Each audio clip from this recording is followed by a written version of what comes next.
Hey there, nerds. I'm here to talk about episode one of Lanterns on HBO Max. Overall, I really enjoyed it. I really like Kyle Chandler as Hal Jordan. Aaron Pierre as John Stewart is fantastic as well. I really like their dynamic in that we are um, professional Green Lantern. Hal Jordan is training newbie trainer, Bush League, AAA, fresh to the game, John Stewart. I think this is an interesting dynamic. There are moments where I really was like, ugh. And it's namely in early in the episode, they're driving down the road. He's like, "Oh, you want the ring?" Gives him the ring, and then Hal jumps out of the car and leaves John to deal with the ramification of the car crashing. Um, at first, it was like, ah, what? That's so. Uh. But then it became a joke where John used bubble wrap to protect himself. And then Hal got to make fun of him as like, your construct was bubble wrap. That's the best you could do. And it's like, well, he's learning. It's kind of funny. So those little dynamics I enjoyed more so than at first. We do open in 1996. I really enjoy that there is no origin story. We just have Hal Jordan on the TV, sort of being interviewed and talking about what he's trying to accomplish. And he's on the younger side of his years as a Green Lantern. The thing I did not like about this was we then go, because he talks about bravery, and that's the whole point of being a Green Lantern is no fear. So we go outside and John Stewart's dad shoots an apple off his head, and that's supposed to show us John's bravery. I just didn't think that was cool. I didn't dig it. That maybe it's just me. But then we flash forward to 2016, the scene I was just talking about with the dynamic of John Stewart being trained by Hal Jordan. It's great, this sort of training day moment where John is outside waiting by the street, much like Ethan Hawke. And then in training day, Denzel Washington pulls up in like the old Oldsmobile. Similarly, it's not black; it's more of a tan color. Hal Jordan pulls up, and John Stewart gets in, and obviously he's late. It's his game, Hal Jordan's. But once we get into the meat of the story, and people have been complaining that it's like, oh, very True Detective like, and it's like I dig that. It's very trying to get to the bottom of what is going on versus superhero battle left and right. I really enjoyed that. Something different. I also like how we have this idea of what James Gunn is doing, and Peter Safran. People often forget them and just put the blame on James Gunn or whatever.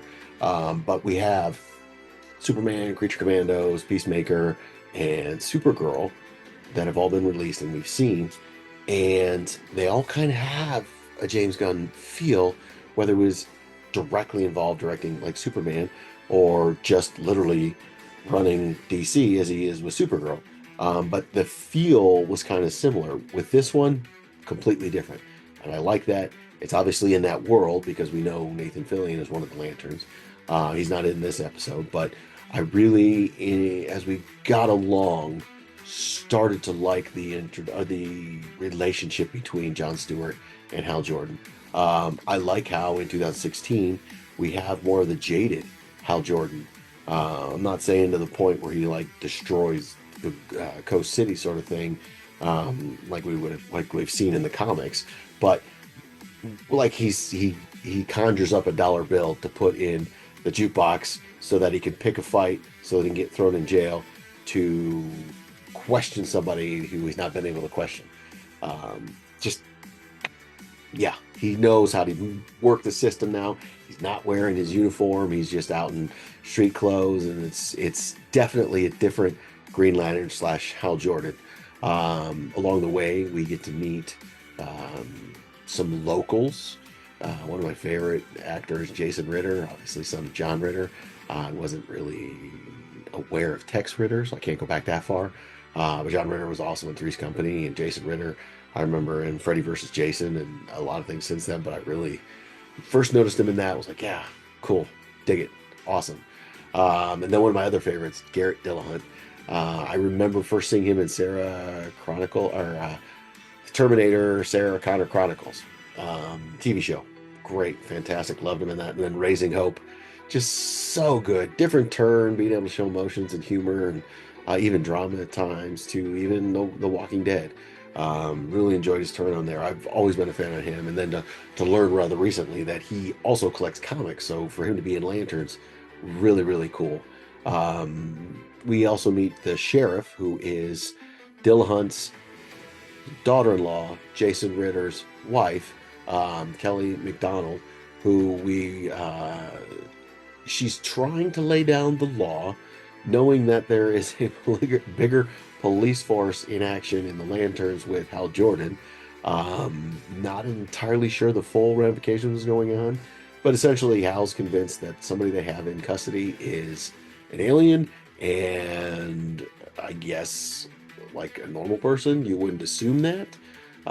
But we find out that it is, in fact, an alien, and there's a great interrogation going back and forth with Hal and I don't remember the name of the character, but definitely an alien. And it's just great, like asking, because they're in Nebraska, asking all these questions that are related to like football stats, and he's able to riddle them off and that sort of thing. But then he's like, well, where did Harry Potter go to school? No answer. And it's like, well, okay, that's a little indication. I'm not saying you should know it, but the fact they have no recognition of what that is or that concept is. So then it gets into further that, oh, it's an alien, and then we get to see Hal really use the ring for what it's meant to be used, as he contains the bomb that the alien sets off. But it was also cool the alien mentioned, and a little Easter egg, I guess you could say, if you're not aware of the Lanterns, questions Hal on how charged his ring is. And Hal's like, don't worry about it, whatever. And it's a low charge, so that bomb that he had to contain definitely took it out of him. But then at the very end of the show, we get to 2026, the year. So we have more jumping, and we see, what we think we see is more of a refined John Stewart, revisiting with Sheriff Carrie Kane, and trying to find out what's going on, and definitely leaves us on a cliffhanger. So overall, I'm digging it. Obviously, it's the first episode, so they're getting us into this world. I'm not the biggest fan of Damon Lindelof. I hate Prometheus. I think Lost did some things that had started off so strong, but really didn't have the answers to the questions they asked along the way. But then again, he did the Watchmen TV series on HBO, and that was phenomenal. So I'm definitely open to what he's doing, despite some of the things I do not like what he's done. So I really enjoyed it. I'm definitely looking forward to more. There was a cliffhanger that going to get me to watch episode 2, regardless if I wanted to or not. So I want to know more. I want to see I want to see Kyle Chandler more as Hal Jordan. That's phenomenal, and John Stewart is great too. Aaron Pierre is he's got a lot on his plate dealing with Hal Jordan, but I can't wait to see him come out of his shell and what he does with his imagination and constructs and the sort of thing, as he learns to use the ring more. So yeah, let us know what you think in the comments below. You can also read our reviews on nerdalert.world.